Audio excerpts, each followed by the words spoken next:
뭐 연인 관계에서나 이렇게 부부 관계에서도 보면 반드시 더 힘이 센 사람이 있어요. 연인 관계에서는 보통 덜 좋아하는 사람이 더 파워가 있습니다.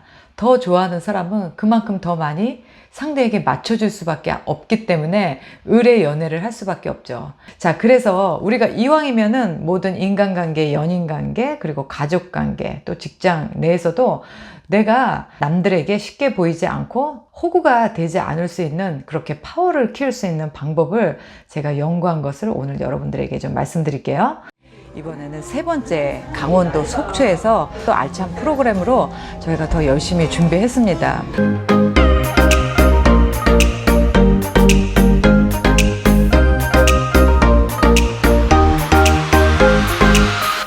안녕하세요. 오늘 영상의 주제는 돈이 없어도 파워가 있는 사람들의 특징입니다. 누가 더 서열이 높은지, 누가 더 힘과 파워를 가졌는지 딱 구분하기 어려운 상황에서 서서히 더 파워 있는 사람이 자기의 포지션을 더 우위 선점할 수 있는 그런 여러 가지 특징들이 있는 것을 제가 발견해서 오늘은 제가 만나왔던 많은 분들에게서 연구했고 또 그때마다 느낄 때마다 꼼꼼히 적어놨던 것들을 오늘 여러분들에게 소개하고자 합니다. 첫 번째는요, 여러분들도 아마 많이 들어보셨을 거예요.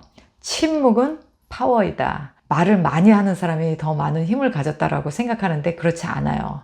오히려 말을 안 하는 사람이, 침묵을 지키는 사람이 더 큰 힘이 있습니다. 왜냐하면 사실 말이라는 것은 나의 의도와 생각을 전달하기 위해서 말을 하게 돼요. 근데 그 말을 통해서 내 생각과 나의 의도를 다 전달하고 나면 이미 상대에게 나의 패를 다 보인 것입니다. 특히 어떤 불편한 상황에 말을 하지 않고 침묵을 지킴으로써 그 사람을, 상대를 더 불안하게 만들 수 있어요. 그 불안함을 갖는 사람은 결코 파워가 있는 사람이 아니에요. 그래서 가끔은 연인들끼리 또는 부부간에라도 아니면 또 뭐 친구간에라도 우리가 불편한 상황이 생겼을 때 오히려 화를 내거나 막 그 상황을 크게 만들기보다 딱 침묵을 지키는 것이 오히려 더 강력한 파워가 될 수 있다는 것입니다. 특히 연인 간에 어떤 뭐 싸움이 있었다든지 좀 갈등이 있었을 때 그것을 막 어떻게든지 막 상대를 긁어서 우리 문제를 막 해결하자라고 달달 볶는 사람보다는 좀 시간을 가지고 침묵을 지키고 있는 사람이 제가 봤을 때는 두 사람 사이에서 더 파워가 있는 사람이에요. 여러분들이 이 침묵이라는 것을 잘 활용하신다면 아무 말을 하지 않고도 아무런 힘을 쓰지 않고도 더 강력한 파워를 가진 사람이 될 수 있습니다. 자, 그 다음 두 번째는요, 거절이에요. 거절. 저는 언젠가 어떤 사람에게 나는 이런 걸 원해, 이렇게 해줬으면 좋겠어 라고 제안을 했는데 그 사람이 No, 난 못해 라는 이야기를 하더라고요. 그래서 기분은 나빴지만 어쨌든 그 사람도 자기의 의사 표시는 할 수 있다라는 생각을 가졌는데 나중에 알고 보니까 점점 그 사람에게 더 파워가 실리는 것을 알게 됐습니다. 왜냐하면 그 사람이 노라고 거절할 수 있다는 것은 그만큼 자기의 생각과 또 자기의 확고한 자기만의 기준을 표현할 수 있다는 거기 때문에 거절할 수 있는 사람이다라는 것을 받아들이는 순간 저 사람이 나보다 더 힘이 센 사람이구나, 저 사람이 나보다 더 갑이구나 라는 생각을 했어요. 그러니까 어떻게 보면은 우리가 많은 관계에서 내가 좋은 사람이 되고자 노라는 거절을 잘 못할 때가 많죠. 특히 착한 사람들은 다 예스 하고 모든 사람들의 요구와 부탁을 받아주고 수용하느라 엄청 힘들 때가 있죠. 그런 사람들은 절대 파워를 가진 것이 아닙니다. 파워를 가진 사람은요, 내가 싫을 때, 내가 거절하고 싶을 때 강력하게 노라고 말할 수 있는 사람이에요. 그래서 우리가 내가 좀 곤란한 질문이라든지 또 곤란한 상황에 빠졌을 때 노라고 단호히 이야기할 수 있다면 그것은 파워를 실어주는 거예요. 그것은 힘을 갖는 방법입니다. 거절하는 사람은 매력이 있는 사람입니다. 상대가 나를 쉽게 보지 못하는 거죠. 자, 그 다음에 세 번째로 또 파워가 있는 사람은요, 바로 여유 있는 사람입니다. 돈이 많은 사람들, 권력이 있는 사람들, 성공한 최상위층의 사람들은요, 그만큼 가진 것이 많기 때문에 그 세 가지를 확보하죠. 거리적으로도 확보하죠. 또 어디를 가도 큰 집, 스위트룸, 이렇게 큰 공간을 확보합니다. 여유가 있다라는 거예요. 적어도 파워가 있다, 힘이 있다라는 사람들은 절대 조급하지 않아요. 조급하게 결정하지 않고요. 조급하게 생각하지 않고요. 조급하게 행동하지 않습니다. 그러면 우리는 최상류층은 아니지만 적어도 우리가 삶에서 조급함을 보이지 않음으로써 좀 여유 있게 생각하고 여유 있게 행동하는 그 정도의 파워는 우리가 가질 수 있겠죠. 그래서 조급한 사람은 늘 많은 실수를 저지르고요. 조급한 사람은 늘 없어 보입니다. 그래서 여러분들이 이 삶에서 여유라는 것을 내 삶에 장착하신다면 그만큼 실수를 줄일 수 있기 때문에 강력한 파워가 될 수 있겠죠. 힘 있어 보입니다. 어떤 사람이 봤을 때 똑같은 일을 너무나 빨리 결정 지으려고 하는 사람은 그 사람은 뭔가 부족함이 있거나 뭔가 뒤에 보이지 않는 결핍이 있을 거라고 생각을 하는데요. 사실 이렇게 시간적, 공간적, 심리적으로 여유가 있는 사람이라면 그 사람은 뭔가 뒤에 우리가 보이지 않는 백이 있거나 또 뭔가 믿는 게 있는 그런 사람으로 보이기 때문에 강력한 역시 힘과 파워가 될 수 있어요. 자, 그 다음에 네 번째는요. 파워가 있는 사람들은요. 절대 자기의 감정을 드러내지 않아요. 특히 부정적인 감정. 예를 들면 불안, 그 다음에 분노, 그 다음에 불신, 이렇게 부정적인 감정을 절대 마음으로 드러내지 않아요. 자, 일단 내 마음속에서 그렇게 부정적인 감정을 드러낸다는 것은 내 마음이 요동치고 있다는 거예요. 내 마음이 불안하다는 뜻입니다. 오히려 자기의 감정을 잘 드러내지 않는 그렇게 포커페이스인 이런 사람들이 훨씬 더 파워 있고 능력 있는 사람이라고 우리는 무의식적으로 인식하고 있죠. 예를 들자면 뭐 권력자들 아니면 중요한 결정을 할 수 있는 그런 최고 결정권자들 같은 경우에 절대로 자기의 특히 많은 사람들을 이끌고 있는 이런 리더들 같은 경우에는 절대로 자기의 감정을 드러내지 않음으로써 내가 더 큰 파워를 갖고 있다는 것을 드러냅니다. 사실 뭐 감정을 잘 드러내지 않는 거는 침묵과 비슷한 거죠. 나의 의도를 상대가 읽지 못하도록 나의 마음을 가리고 있는 거예요. 특히 분노를 표현해서는 절대 안 돼요. 분노를 표현하는 순간 그때부터는 아무것도 얻을 게 없습니다. 나중에 선택할 수 있는 옵션이 굉장히 많아요. 여러분들 기억하시나요? 작년인가 재작년에 윌 스미스가 그 화가 나서 저질렀던 행동, 그 공식적인 자리에서 그 코미디언에게 폭력을 행사했죠. 어떤 결과를 낳겠어요? 절대 그런 사람은 나중에 아무런 초이스가 없습니다. 그냥 지금 조용히 있잖아요. 많은 것을 아마 잃었을 거예요. 그렇기 때문에 정말 힘을 갖고 싶다면 나의 분노 조절, 불안 조절, 그리고 불신에 대한 그런 조절을 잘 하신다면 아마 여러분들은 더 파워 있는 사람이 되실 겁니다. 그 다음에 다섯 번째는요, 뭐 신뢰라고 말씀을 드릴게요. 신뢰라는 것은 뭐 사실 인간관계, 모든 인간관계에서 가장 기본이 될 수 있겠죠. 저는 신뢰 중에서도 평판, 좀 신경을 써야 된다고 봐요. 아무리 그 사람이 나 힘이 있어, 나 최고 권력을 가진 사람이야, 아쉬운 게 없는 사람이야, 이렇게 말을 한다 해도 사람들이 그 사람에 대해서 신뢰가 없다면 저 사람 저렇게 말로만 하는 사람이야, 저 사람 믿을 수 없어, 이런 인식을 심어준다면 그 사람은 절대로 파워 있는 사람이 아닙니다. 힘이 없는 사람이 힘이 있는 사람에게 순응할 수밖에 없는, 굴복할 수밖에 없는 이유는 상대가 힘이 있고 또 주변의 사람들에게 좋은 평판을 가지고 있고 또 주변 사람들에게 신뢰를 얻고 있는 사람이기 때문에, 또 내가 봐도 그 사람은 정말 행동과 말이 어긋나지 않는 그렇게 믿을 만한 사람이기 때문에 그 사람을 나보다 더 나은 사람이다, 나보다 더 파워 있고 힘 있는 사람이다 라고 이야기할 수 있는 거예요. 신뢰를 잃은 사람은 뭐 파워에 대해서 이야기할 자격조차 없는 거죠. 자, 그 다음에 여섯 번째는 기준입니다. 프레임.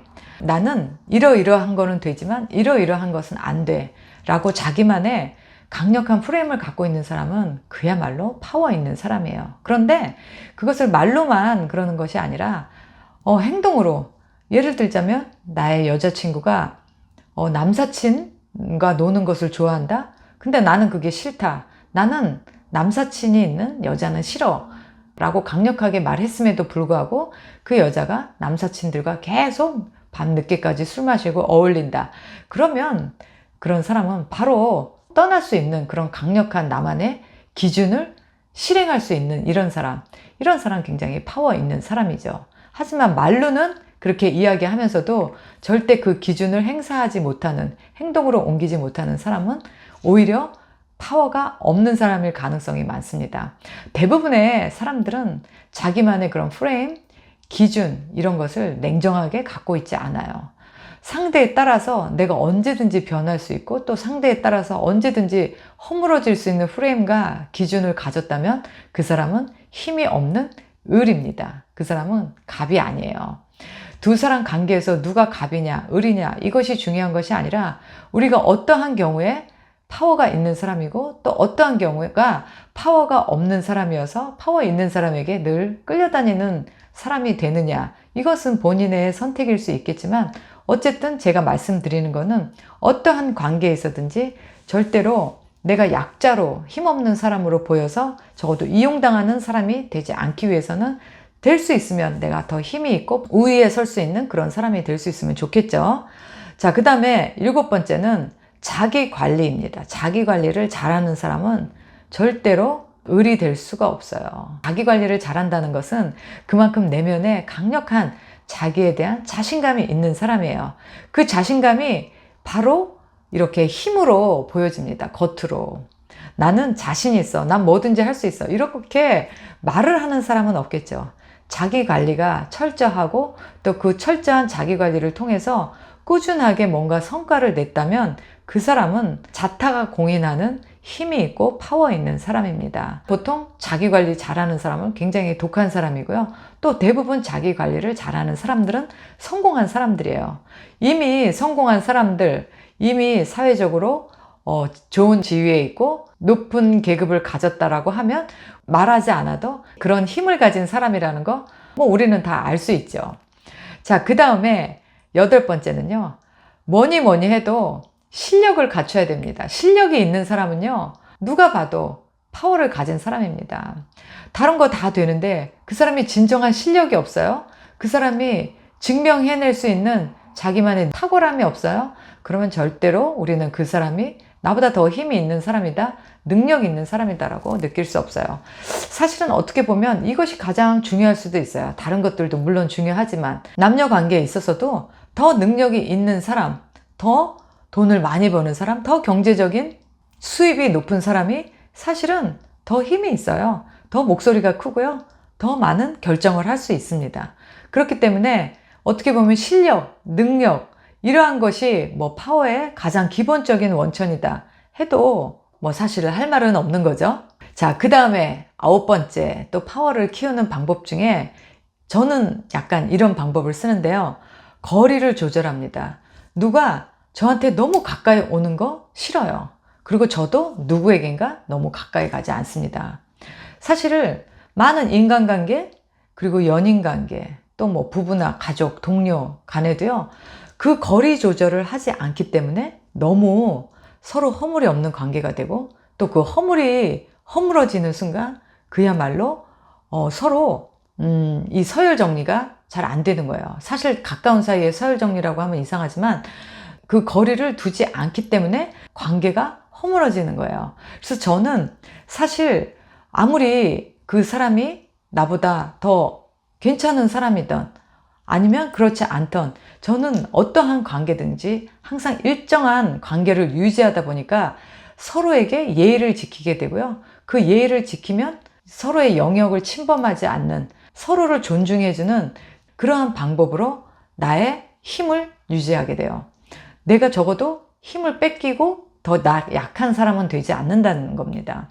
저도 예전에는 많은 사람들과 그 거리 조절을 제대로 하지 않고 정말 너무 친해져서 가까워진 적이 있었죠. 그런데 그러다 보면 내가 상대하고의 그 거리 조절에 실패하다 보면 나는 어느새 하지 않아도 될 이야기를 하게 되고 또 나에 대해서 너무나 많은 비밀을 상대가 알게 되고 하면서 나는 어느 순간 이제 강자가 아닌 약자가 되는 경우들이 많았었어요. 그래서 저는 이제는 그 누구도 어떠한 상황에서든 그 거리를 항상 유지하려고 노력을 하고 있습니다. 근데 그것이 오히려 관계가 더 오래가는 방법이기도 한 것 같아요. 자, 그리고 또 이제 마지막 10번째는 칭찬도 여러분 파워가 될 수 있습니다. 왜냐고요? 생각해 보시면 우리가 윗사람이 있고 아랫사람이 있어요. 자, 그렇다면 누가 누구를 칭찬해요? 윗사람이 아랫사람을 칭찬합니다. 학생이 선생님을 칭찬하진 않잖아요. 근데 우리가 보통 칭찬에 굉장히 인색하죠. 칭찬을 하는 사람은 나는 당신의 이런 점을 볼 수 있는 사람이야. 그리고 그것에 대해서 평가할 수 있는 사람이야. 라는 것을 표현할 수 있습니다. 그래서 파워가 있는 거예요. 그래서 여러분들이 칭찬을 아끼지 않으시기를 바랍니다. 그 외에도 여러 가지가 있는데요. 오늘 이렇게 10가지로 정리를 해봤습니다. 그 다음 요즘 같은 때는 또 정보 이런 것도 파워가 될 수 있겠죠. 내가 많은 정보를 갖고 있으면 많은 사람들이 나에게 옵니다. 내가 정보를 많이 갖고 있다면요. 사람들은 절대로 나를 무시하지 않습니다. 오히려 나를 더 추앙하게 되죠. 그렇게 해서 여러분들은 꼭 돈을 써야지만, 내가 돈을 펑펑 써야지만 사람들한테 존경받는 것이 아니라 1인칭이 아닌 적어도 2인칭, 어떤 사람과 두 사람의 관계 또는 세 사람, 그보다 더 많은 사람들과의 관계에서 내가 파워를 잃지 않고 내 파워와 나의 힘을 적절히 유지하면서 사람들과 균형을 잘 맞춰 나갈 수 있는 이런 사회적으로 모든 사람에게 환영받고 존중받고 또 나도 행복한 인간관계를 가질 수 있는 방법은 이렇게 파워를 지키고 내가 또 힘이 있는 사람이 되는 겁니다. 우리 누구나 힘없는 사람이 되고 싶은 사람은 없을 거예요. 그래서 오늘의 강의가 여러분들을 지켜주는 그런 든든한 파워 있는 그런 강의가 됐기를 바랍니다. 오늘 영상 끝까지 시청해 주셔서 감사드리고 저는 또 다음 영상 때 뵙도록 할게요. 바이.